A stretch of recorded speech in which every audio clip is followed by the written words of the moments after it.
একই নির্দেশনা বুঝছেন, জেলি মিশ্রিত কোনো ধরনের চিংড়ি মাছ বিক্রয় করা যাবে না। সাদা লাইট ব্যবহার করবেন, যতটুকু আলোর প্রয়োজন ঠিক ততটুকুর জন্য একটা বাল্ব ব্যবহার করলে আপনার এখানে হয়। আপনি এটাতে যে রঙিন কাগজ ব্যবহার করতেছেন, এটাতেও একটু মেকানিজম আছে। আপনি ডাইরেক্ট এলইডি বাল্ব ব্যবহার করবেন, ঠিক আছে? আর এখানে আপনার কয় ধরনের চিংড়ি আছে? 4 আইটেম। কোনোটাই কি জেলি আছে আপনি নিজেই বলেন। হ্যাঁ, আমরা চেক করে পাইলে কিন্তু আইনগত ব্যবস্থা নিব।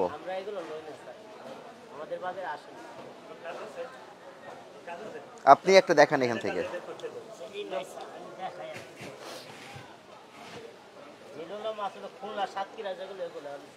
এটা কোন জায়গার মাছ? হ্যাঁ, দেখি আমার কাছে দেন।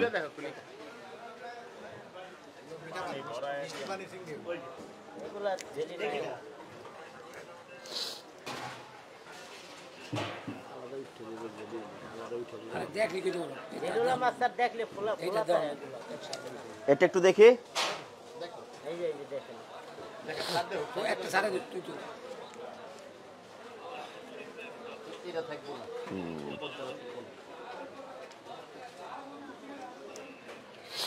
না ঠিক আছে, একই নির্দেশনা বুঝছেন, জেলি মিশ্রিত কোনো ধরনের চিংড়ি মাছ বিক্রয় করা যাবে না। এবং আপনারা যদি আপনাদের অজান্তে কোনো পাইকারি ব্যবসায়ীর কাছ থেকে নিয়ে ফেলেন, সেক্ষেত্রে ভোক্তা অধিদপ্তরকে অবহিত করবেন, বাজার কমিটি আছে তাদেরকে অবহিত করবেন, ঠিক আছে?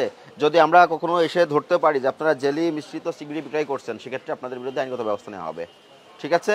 আর এই এতগুলো লাইট ব্যবহার করার কোনো প্রয়োজন নাই। যতটুকু প্রয়োজন ঠিক ততটুকুই এলইডি বাল্ব ব্যবহার করবেন। খুলে ফেলেন।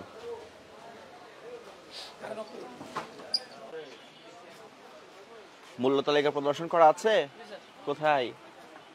না, এটা কেমন ফাঁকা? ওটা কত তারিখ?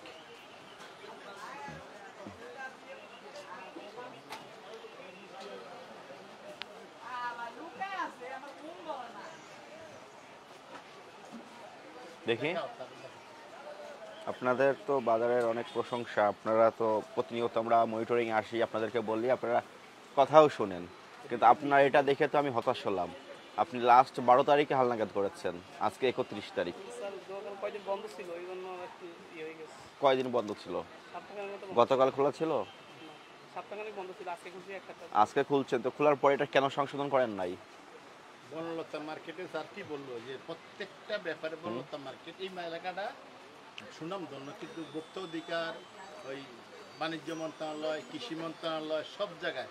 আর আজকে 12 তারিখে ডেট আজকে 1 মাসের উপরে, 1 মাস 72 বেড়া আর 1 মাস। তার কথাটা কি বলছে কালকে তো এই বাজারে তো প্রতিনিয়ত আমরা আসি, এখানে বাজার কমিটি যারা আছে ওনারা আপনাদের ডিরেকশন দেন, মাইকিং করে দেয়, তারপরেও আপনার এটা কোনো গুরুত্ব দিলেন না।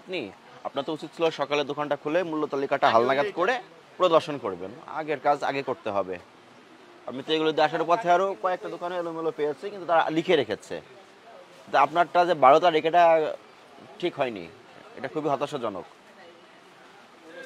আপনি এখন থেকে প্রত্যেকদিন দোকান খোলার পরে প্রথমে মূল্য তালিকাটা হালনাগাদ করবেন, ঠিক আছে? আর মূল্য তালিকা হালনাগাদ না থাকায় আপনাকে সতর্কতামূলক 3000 টাকা জরিমানা করলাম।